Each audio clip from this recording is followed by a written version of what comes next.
গবেষণামূলক গ্রন্থ আত্রাই নদীর ইতিকথা প্রকাশ।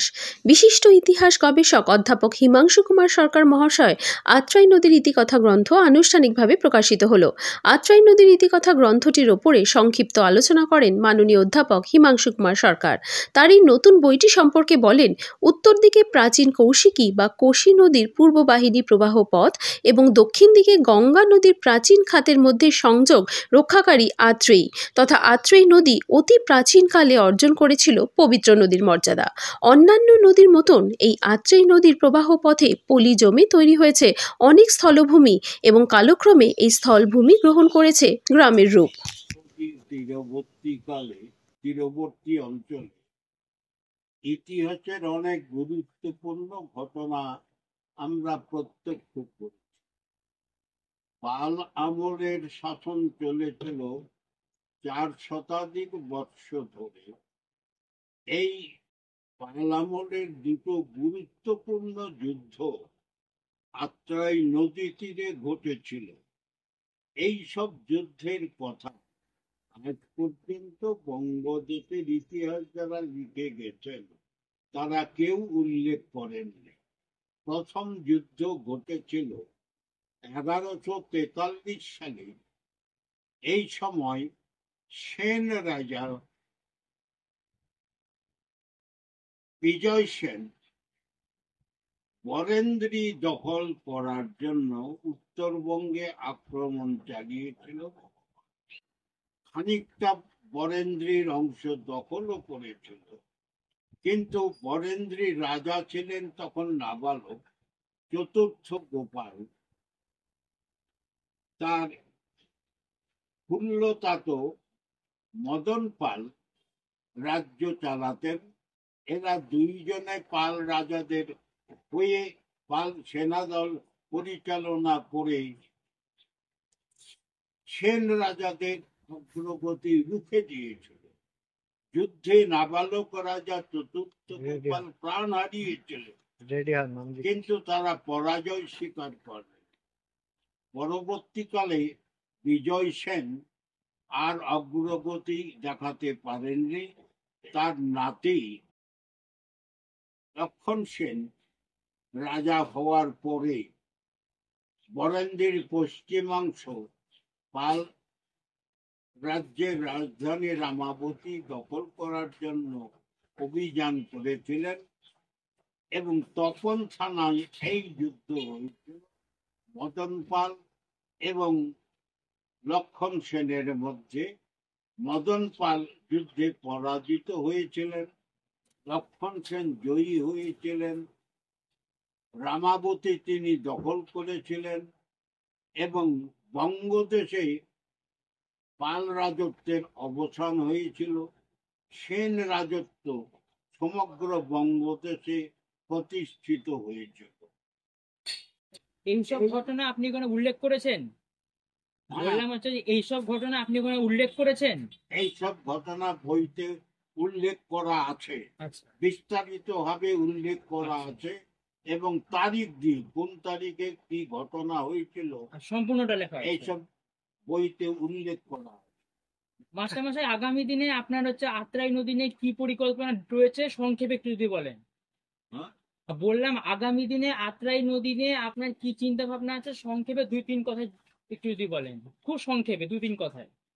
আত্রাই নদী নিয়ে এখন চিন্তা ভাবনা করার অবকাশ খুব কম, কারণ আত্রাই নদীর অল্প অংশ এখন ভারতভুক্ত।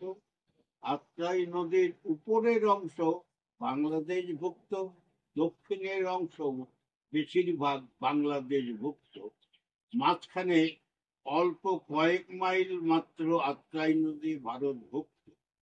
এখন বাংলাদেশ এই আত্রাই নদীতে বাঁধ দিয়ে জল আটকে আমাদের অসুবিধা সৃষ্টি করেছে। ভারত সরকার এই বিষয়ে বাংলাদেশের সঙ্গে আলোচনা করে এই অসুবিধাগুলো দূর করার ব্যবস্থা করতে পারলে ভালো। বই আত্রেয়ী নদীর ইতিকথা প্রকাশিত হয়েছে। এই বইটা সম্পর্কে আপনি একজন বালুরঘাটের স্বনামধন্য নাগরিক হিসেবে কি বলবেন? আমি সেদিন ওখানে উপস্থিত ছিলাম, বই প্রকাশের দিন বিএড কলেজে এটা অনুষ্ঠিত হয়েছিল। অসাধারণ বইটা লিখেছেন। বইটা প্রকাশের আগেই উনি আমাকে প্রেজেন্ট করেছেন, উনি ডেকে পাঠিয়েছিলেন অনেকদিন ধরে ওর হিলির বাড়িতে যাওয়ার জন্য। 90 বছর বয়সের একটা লোককে দেখছি কানে শুনতে পাচ্ছেন না, বেলা 11টা বাজে, টেবিল ল্যাম্পটা একদম লেখার মধ্যে দিয়ে অনবরত সে লিখেই চলেছে। বইটার মধ্যে আত্রেই নদীর ইতিকথা বোধহয় নাম দিয়েছেন। তাতে আত্রেই নদীর পাড়ে ঐতিহাসিক যে বিষয়গুলো, পাল রাজা কোথায় কি ছিলেন, সবকিছু বিশদভাবে ব্যাখ্যা করা আছে। তাছাড়াও স্বাধীনতা সংগ্রামের যে ইতিহাসটা, রক্তক্ষয়ী যুদ্ধ হয়েছিল এই আত্রেই পাড়েই, শরৎচন্দ্র চট্টোপাধ্যায় আমার ঠাকুরদাদা, তার নেতৃত্বে যে 42-এর আন্দোলন হয়েছিল, তাতেও আত্রেই নদীর ভূমিকা ভীষণভাবে উল্লেখ আছে। এবং প্রতিটি জিনিস আমি দেখেছি এত সুন্দরভাবে উল্লেখ করেছেন ইতিহাসবিদ professor Himanshu Sarkar. He is of 90 years, এই বয়সে এখনো লিখে চলেছেন। এটা বালুরঘাটের আমরা এবং পরবর্তী প্রজন্ম যারা, তারা ইতিহাসটাকে জানতে পারবে যে আত্রেই নদী খালি ফসল উৎপাদনেই সহায়তা করে না, ইতিহাস এবং সবকিছু নিয়েই তার মধ্যে জড়িত। আত্রেই নদীর উপকারিতা আমরা কেউ অস্বীকার করতে পারি না। এটা থেকে আমরা জানতে পেরেছি অনেক কিছু, এবং পরবর্তী প্রজন্ম তারাও জানতে পারবে। আপনার নাম? আপনার নাম? সুশোভন চট্টোপাধ্যায়।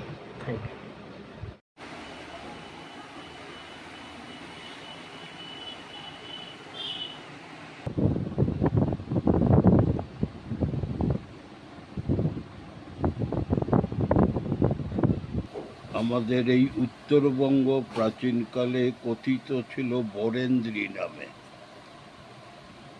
সমগ্র বঙ্গদেশের মধ্যে বরেন্দ্রী ছিল অগ্রণী।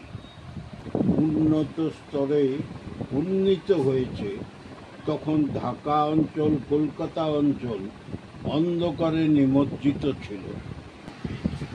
সভ্যতা কিন্তু দেশে আমাদের উত্তরবঙ্গ থেকে ওইসব এলাকায়। আমার এই বইটা প্রতিপাদ্য বিষয় পাই।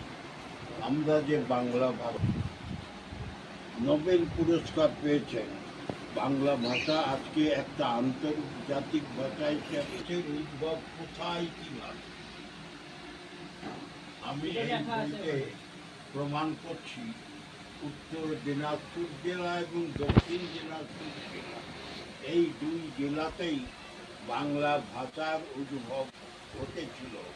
বাংলা ভাষার প্রাচীন রূপ বলে সবাই এখন স্বীকার করে নিয়েছে।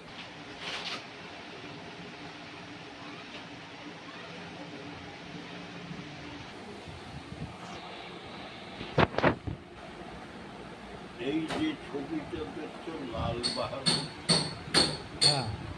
বাহাদুর শাস্ত্রীর সঙ্গে দিদিমা, আর এই ছবিটা লাল বাহাদুর শাস্ত্রীর সঙ্গে আমার ছবি।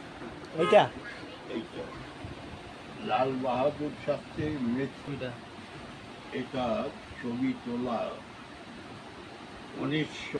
আমার হাতে ডিগ্রি তুলে দিচ্ছেন লাল বাহাদুর শাস্ত্রী, সেই ছবি। এটা ঠিক করতে